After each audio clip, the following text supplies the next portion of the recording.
Yeah.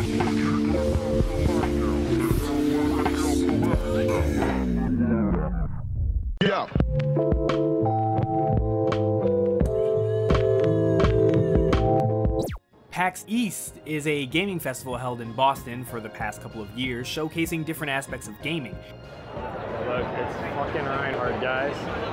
Holy shit. Man, the myth, the legend himself.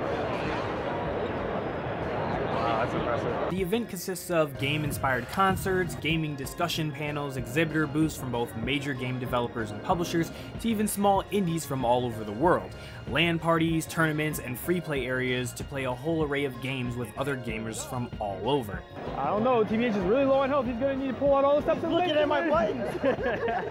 Over the past weekend, I got to experience my first PAX in Boston for PAX East. A couple of the guys from GI and myself were accepted as media, which allowed us exclusive access at many cool games, both big and small, and was even afforded an opportunity to interview some devs. So if you're interested in seeing those interviews, you can check out the link below to GI's YouTube, where we'll be uploading a lot of those amazing interviews very soon.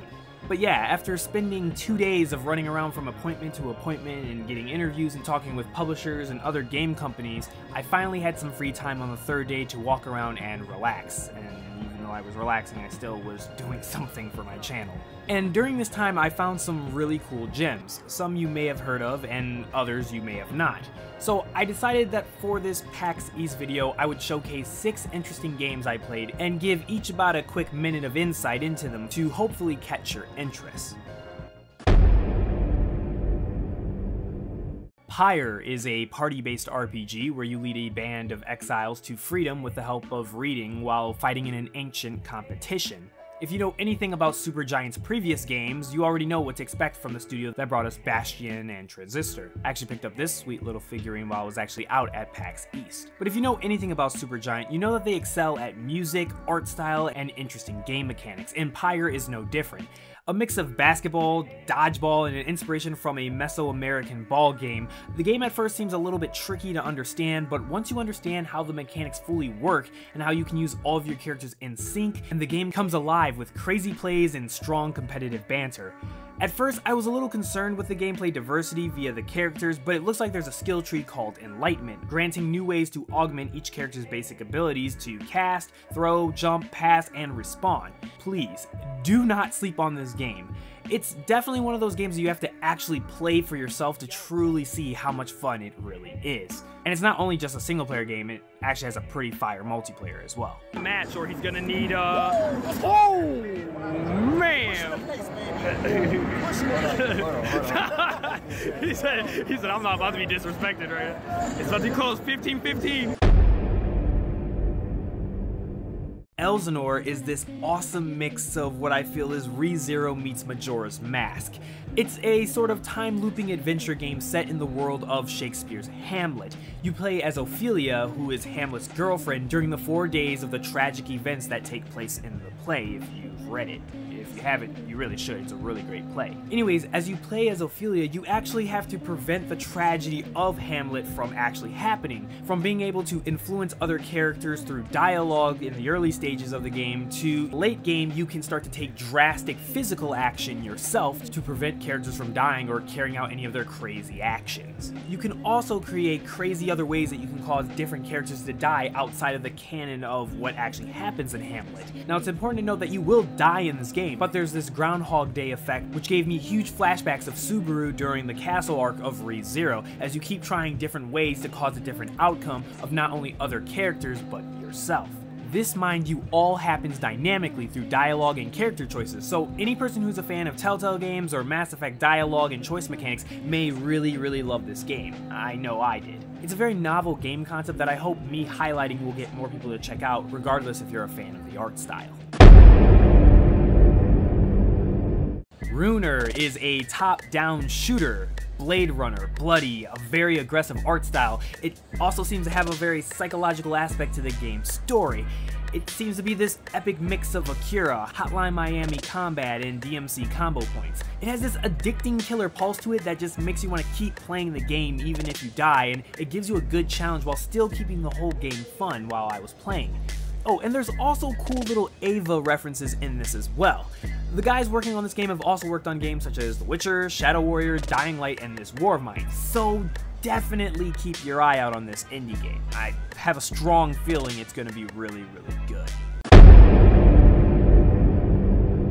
Absolver is this incredible mind-child of For Honor and Dark Souls with more depth and custom combos. It is basically the Jade Empire sequel you always wanted.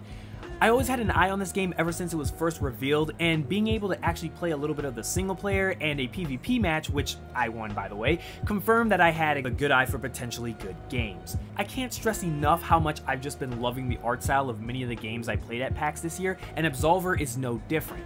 While I was only able to play, let's say, around 15 minutes, I could tell Absolver is one of those games that you need to practice in order to master. While there are basic combos and a block and dodge button that can make any Dark Souls player feel right at home, it's the usage of positional body stances and a huge array of customizable combos that you can set up, which neither of the previously mentioned games offer, and Absolver feels like it's going one step above the competition. If you love For Honor or you had a few issues with it, or if you're a huge fan of Dark Souls PvP, or hell, even fighting games, make sure if you have an opportunity to play this game, you play it. Trust me, you will thank me later. Dauntless from a simplistic standpoint is Monster Hunter on PC. It's a free-to-play game with customization through armor and weapon combos. You play with 3 other players in co-op. Look, do I really need to say any more than that to automatically capture your attention? This was by far one of the most standout games from PAX that Siggy, TBH, and I played with the lead gameplay designer for the game. We played as 4 pre-made characters and took on 2 different types of monsters, each with its own attack patterns and movement. It was an absolute blast working together and taking out the monster. It was challenging, required coordination, and it had a ton of funny moments, from Siggy being flung off the map to me being tossed around like a pancake by the monster. There was never a moment of boredom with our hands-on time with the game, and with the beta coming this year, I just cannot wait to play more of this game with my friends.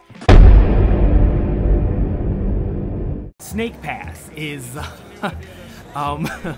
okay, I already know you guys are giving me that look, and no, I'm not trolling either. Snake Pass is a platformer where you play as a snake. Your objective is to collect these gems located around the level in order to complete them.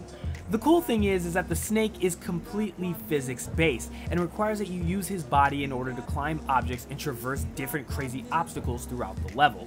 Throughout our time covering it, I always felt at peace and relaxed while playing it. It's basically a Zen-like game. You won't be doing any direct combat in this game, so don't expect anything to kill you outside of falling to your death. To be honest, Snake Pass is a relaxing game with actual challenge hidden behind a goofy design that at first you may dismiss, but once you start playing it, you just can't help but smile. A guilty pleasure of PAX East for sure. Oh, and it's coming to the Switch too, so you already know it's an instant game of the year. And there you have it, 6 interesting games I played at PAX. Check them all out if you have the time to, and make sure you keep an eye out for the new videos on the GI channel in the coming weeks.